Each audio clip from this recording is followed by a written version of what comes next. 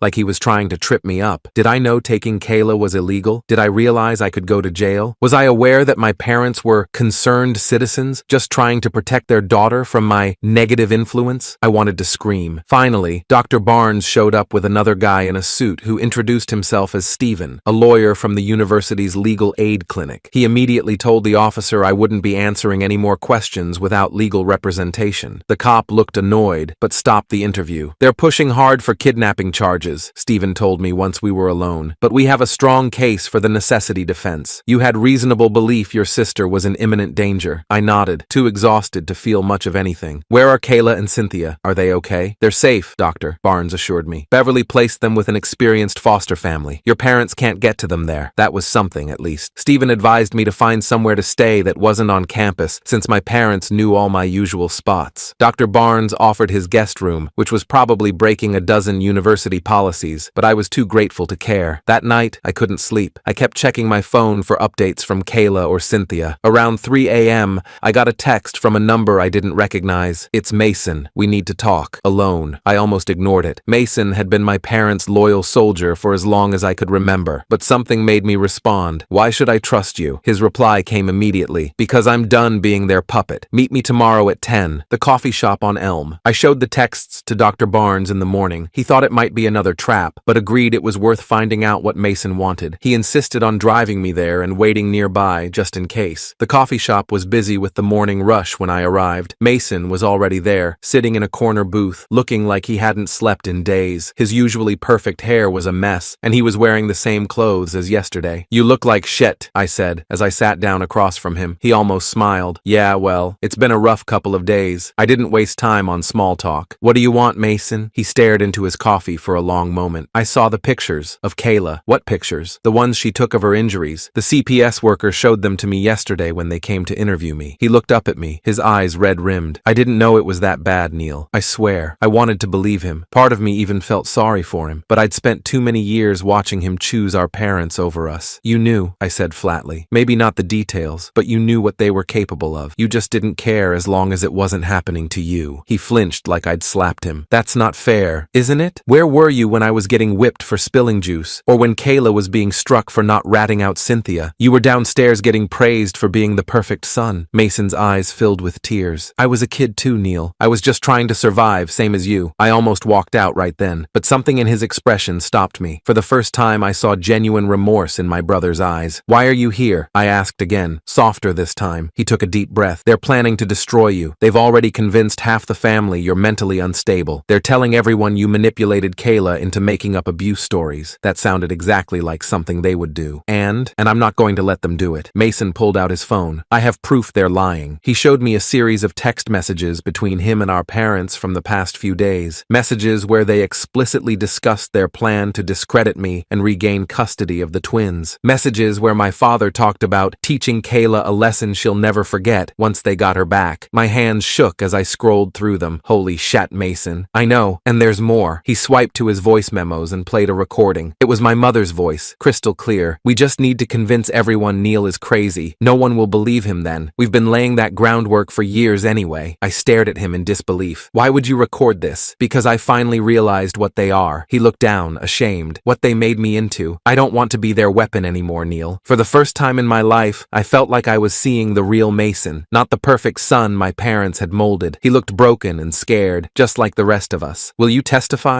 I asked. If it comes to that, he nodded without hesitation. I'll do whatever it takes to keep the twins safe and to help you. I texted Stephen right away about Mason's evidence. He called back immediately, saying this could change everything. The texts and recording would be crucial for both the CPS case and getting the potential kidnapping charges dropped. Over the next few days, things moved quickly. The district attorney decided not to pursue kidnapping charges against me after reviewing Mason's evidence. CPS expanded their investigation, interviewing teachers, neighbors, and even distant relatives about our parents' behavior. Cynthia was thriving in foster care, finally free from the constant fear. She texted me daily updates about how nice her foster parents were and how she was sleeping through the night for the first time in years. Kayla was having a harder time adjusting. She kept having nightmares and panic attacks, but at least she was safe. A week after our meeting, Mason called me in a panic. They know I gave you the texts and recording. Dad is furious. He tried to hit me, but I left before he could. I immediately told him to come to Dr. Barnes's house. When he arrived, his cheek was bruised where our father had managed to land a punch before Mason escaped. "Welcome to the club," I said, handing him an ice pack. He gave a hollow laugh. "I deserve that one, for all the times I didn't stop him from hurting you." The next day, we got word that CPS had removed our youngest sister, Cynthia's twin, from the house as well. All four of us kids were now safely away from our parents. It felt surreal. Our parents didn't go down without a fight, though. They hired an expensive lawyer who tried to paint me as the family troublemaker who had manipulated my siblings into making false accusations. They brought in relatives who testified about what wonderful parents they were, how they'd never seen any signs of abuse, but they couldn't explain away the photos of Kayla's injuries, or Mason's recordings, or the consistent testimony from all four of their children. The judge at the dependency hearing was a no-nonsense woman named Judge Emerson, who saw right through their act. When my mother tried her concerned parent routine, crying about how much she missed her children, the judge cut her off. "Mrs. Mitchell, I've reviewed the evidence in this case thoroughly. The injuries documented on your daughter's body are not consistent with normal discipline. They are consistent with prolonged, severe physical abuse." My mother's face hardened instantly, her tears disappearing like they'd never existed. It was the face we knew from home, cold, angry, calculating. "These children have been given everything," she hissed. "Everything. And this is how they repay us? With lies?" The judge raised an eyebrow. "I think you've just demonstrated exactly why your children are afraid of you, Mrs. Mitchell." In the end, the judge terminated their parental rights to the twins and Cynthia's twin sister. Since Mason and I were adults, we didn't need legal protection, but the judge issued a restraining order preventing our parents from contacting any of us. It should have felt like a victory. We were free from them finally, but I just felt hollow. 18 years of abuse doesn't disappear with one court ruling. The real work came in the months that followed. We all started therapy, individually and as siblings. Kayla and Cynthia stayed in foster care, but I visited them every week. Mason got an apartment near campus and let me crash on his couch until I could afford my own place. Slowly, we started to heal, to learn what normal families were supposed to be like, to unlearn the toxic lessons our parents had taught us. It wasn't easy. We all had our setbacks. Kayla still flinched whenever someone raised their voice. Cynthia still apologized constantly for the smallest mistakes. Mason still struggled with guilt over his role in our family dynamic, and I still had nightmares about not being able to protect my siblings, but we were getting better, one day at a time. 6 months after the court ruling, I got a text from Thomas, my old roommate. "Dude, you need to see this." He sent a link to a local news article. My parents had moved to a small town 3 states away. They'd joined a church, presenting themselves as a loving couple whose children had been stolen by the system. They'd even started the process to become foster parents themselves, but someone had recognized them from a database of parents with terminated rights. The article included their mugshots. They'd been arrested for trying to falsify their backgrounds to get access to vulnerable children. I showed the article to Mason when he came over that evening. He read it silently, then looked up at me. "They'll never change, will they?" he asked quietly. I shook my head.